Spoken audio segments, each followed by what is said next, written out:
Hello student, स्वागत है आप सभी का आपका अपना प्यारा सा YouTube channel Akhilesh study centre में।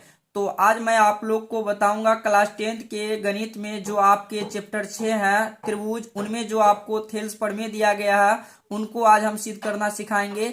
सिद्ध करने सीख जाते हैं तो आपको बोर्ड एग्जाम में 5 अंक मिलेंगे। चूंकि 5 अंक हमारे लिए काफी इंपॉर्टेंट है, इसीलिए आप लोग इस वीडियो को बिना स्किप किए लास्ट तक देखिए। आपको बोर्ड एग्जाम में 5 नंबर देकर जाएगी ये थेल्स प्रमेय। ठीक है, तो आइए मैं आपको थेल्स प्रमेय का पूरा स्टेटमेंट दिखा देता हूं। थेल्स प्रमेय का पूरा स्टेटमेंट क्या है ये आप यहां देख सकते हैं। हमारा थेल्स प्रमेय का स्टेटमेंट है, ये आपको प्रमेय 6.1 में मिल जाएगा। आप अपना एनसीईआरटी का बुक खोलकर देख सकते हैं, पेज नंबर 137। इसमें क्या है, यदि किसी त्रिभुज की एक भुजा के समांतर अन्य दो भुजाओं को भिन्न भिन्न बिंदुओं पर प्रतिच्छेद करने के लिए एक रेखा खींची जाए तो ये अन्य दो भुजाएं एक ही अनुपात में विभाजित हो जाती है। देखिए, इस पूरे स्टेटमेंट को हम जो है आपको बारीकी से कॉपी में बताते हैं। ठीक है, आपको समझ में नहीं आया होगा तो मैं आपको यहाँ एक त्रिभुज बनाकर दिखाऊंगा, फिर उनके समांतर दो भुजा हम खींचेंगे। ठीक है, उनके समांतर हम खींचेंगे एक रेखा, फिर जो है वो दो भुजाओं को भिन्न भिन्न बिंदुओं पर प्रतिच्छेद करेगी। प्रतिच्छेद करती हुई जो करेगी, फिर जो है वो अनुपात में भी विभाजित हो जाती है। ठीक है, ये दो भुजाएं एक ही अनुपात में विभाजित होगी। तो चलिए मैं आपको यहाँ कॉपी में समझाता हूं। तो इसके लिए आपको जो है एक त्रिभुज बनाने की आवश्यकता है, चूंकि हमें स्टेटमेंट में भी बोला था कि त्रिभुज बनाना है। तो चलिए हम यहाँ एक त्रिभुज बना लेते हैं। ये आप देख सकते हैं एक त्रिभुज है, और इस त्रिभुज का नाम हम दे देते हैं ए, और इसका नाम देंगे हम बी, इसका नाम देंगे सी, और ये हमारा डी रहेगा, और इसका नाम हम ई दे सकते हैं। ठीक है, एक त्रिभुज बनाने बोल रहा था तो हम बना लिए।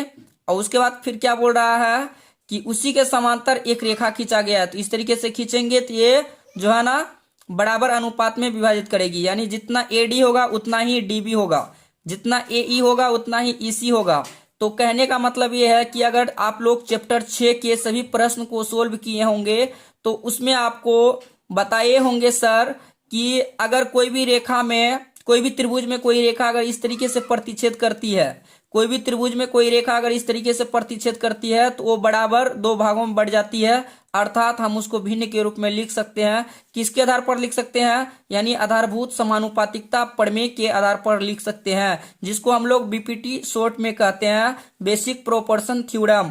ठीक है, तो देखिए इसको हम क्या लिखेंगे, एडी बटे डीबी, ए ई बटे ईसी, ये हम लिख सकते हैं किसके आधार पर, बीपीटी के द्वारा। तो हम चलिए आपको बता देते हैं सिद्ध क्या करना है। सिद्ध करना जो है वो हम लिख लेंगे। तो हम यहां लिखेंगे सिद्ध करना है, सिद्ध करना है। सिद्ध क्या करना है, ए डी बटे में डी बी बराबर ए ई बटे में ई सी, ये हम लिख लेंगे। अब देखिए हम इसमें रचना करेंगे।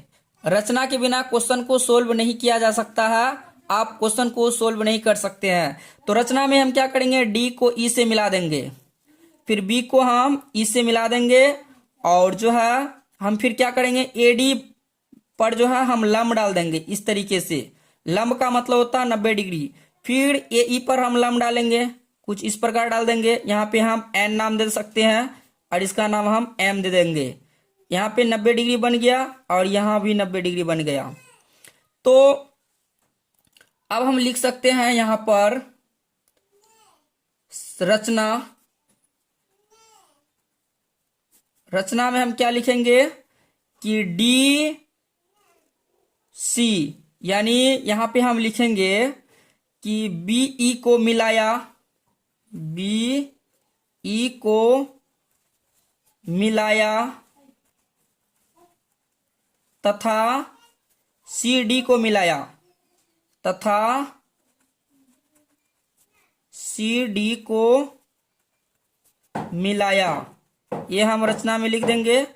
उसके बाद देखिए यहाँ पे क्या है, ए बी भुजा पर लंब है ना आपका ई एन, तो हम लिखेंगे ई एन लंब है ए बी भुजा पर।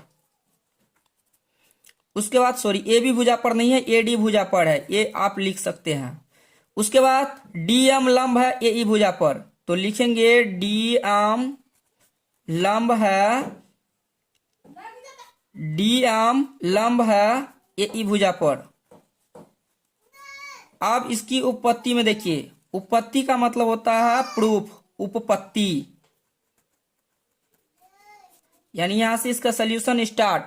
तो इसका सोल्यूशन कैसे स्टार्ट करेंगे, देखिए आपको त्रिभुज कौन सा लेना है, पहला त्रिभुज लेना है ADE और दूसरा त्रिभुज लेना है DEB। मतलब हम आपको ब्लर करके दिखा देते हैं, ये देख सकते हैं, इतना ही जितना हम ब्लर किए ना वही त्रिभुज हमको लेना है। पहला त्रिभुज ADE लेंगे और दूसरा त्रिभुज DEB लेंगे। ठीक, तो हम यहाँ लिख सकते हैं त्रिभुज ADE व त्रिभुज DEB में, DEB में। और यहाँ पे देखिए त्रिभुज ADE का क्षेत्रफल निकालेंगे, त्रिभुज ADE का क्षेत्रफल निकालेंगे तो हम यहाँ लिख सकते हैं एरिया ऑफ त्रिभुज ADE और इसी के बट्टे में लिखेंगे एरिया ऑफ त्रिभुज DEB। अब देखिए त्रिभुज का क्षेत्रफल क्या होता है, 1/2 गुना आधार। आधार देखिए मैं आपको बताता हूं, त्रिभुज ADE का आधार क्या होगा, जिस पर लंब डालते हैं वही आधार होता है। तो AD पर लंब डाले हैं इसलिए आधार AD होगा।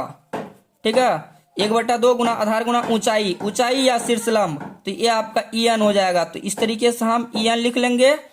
उसके बाद फिर बट्टा है तो बट्टा, फिर एरिया ऑफ त्रिभुज DEB का क्षेत्रफल लगाएंगे। तो इसका भी क्षेत्रफल क्या होता है, 1/2 आधार गुना ऊंचाई, तो 1/2 आधार इसका क्या होगा, आधार इसका जो है DB हो जाएगा। आधार क्या हो जाएगा, DB, और लंब इसका क्या हो जाएगा, वही EN होगा।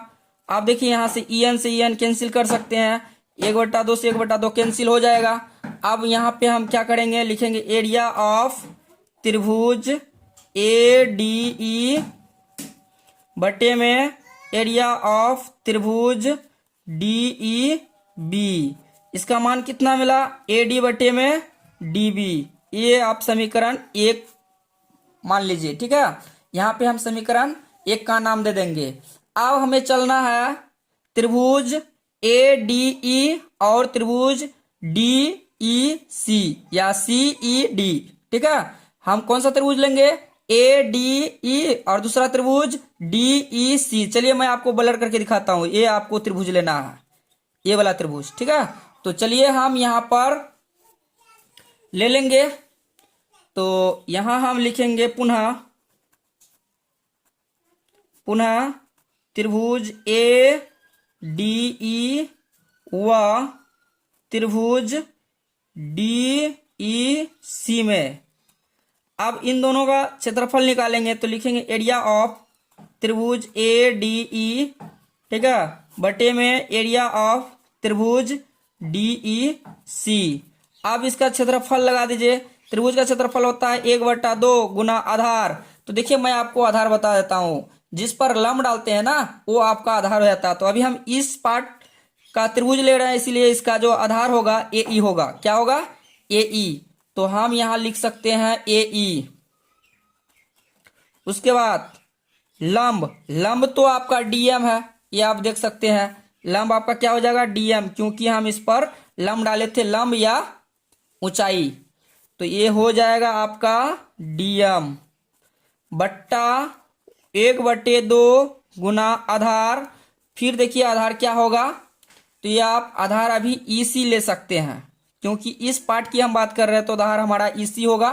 तो हम इस तरीके से EC लिख देंगे और ऊंचाई आपका DM ही रहेगा। DM से DM कैंसिल, 1/2 से 1/2 कैंसिल।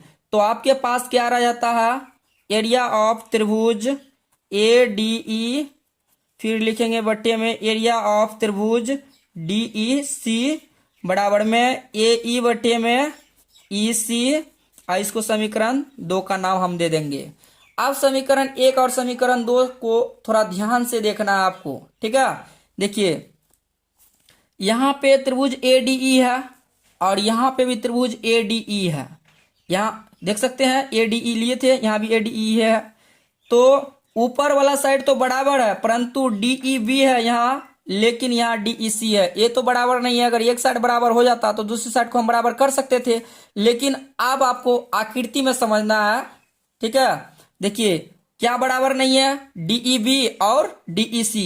तो देखिए DEB, इस आधार को नोटिस कीजिएगा, देखिएगा DEB, उसके बाद जो है DEC, मतलब दोनों त्रिभुज का जो आधार है यही है, DE है ना। दोनों त्रिभुज का आधार क्या है, DE है। तो हम यहाँ पर बोल सकते हैं कि एक ही आधार पर बने त्रिभुज का क्षेत्रफल क्या होता है, बराबर होता है। एक ही आधार पर जो त्रिभुज बनता है ना, तो उसका क्षेत्रफल भी क्या होता है, बराबर होता है। यानी DEB बराबर है त्रिभुज DEC के। तो यहाँ हम लिख सकते हैं समीकरण 1 व समीकरण 2 से, समीकरण 1 व समीकरण 2 से, यानी त्रिभुज DEB बराबर है त्रिभुज DEC के। बराबर होने का रीजन क्या है, क्योंकि दोनों का आधार एक ही, मतलब दोनों का जो आधार है ना, एक ही लाइन, एक ही आधार पर है, देख सकते हैं ये आप, यानी दोनों का आधार एक ही है, ये आप देख सकते हैं, DE और इसका भी DEC का भी DE है, इसीलिए ये दोनों बराबर हो जाएगा। और जब बराबर है इसका क्षेत्रफल भी बराबर होगा। तो क्षेत्रफल क्या था, ये आप देख सकते हैं AD/DB, और इसका क्या है AE/EC। तो हम यहाँ लिखेंगे AD में DB बराबर में AE में EC। ये आपका हो जाएगा प्रूफ। ठीक है, हैंस प्रूफ्ड लिख सकते हैं। ये आपको प्रूफ करना था, ये आप ऊपर देख सकते हैं AD/DB AE/EC। तो इस तरीके से आपको हम थेल्स प्रमेय सिद्ध करना सिखाए हैं। अगर आपको ये थेल्स प्रमेय समझ में आ गया हो तो जरूर आप इस वीडियो को लाइक शेयर एंड कमेंट जरूर करके बताना, ताकि हमको मोटिवेट मिले ऐसा ऐसा वीडियो बनाने के लिए।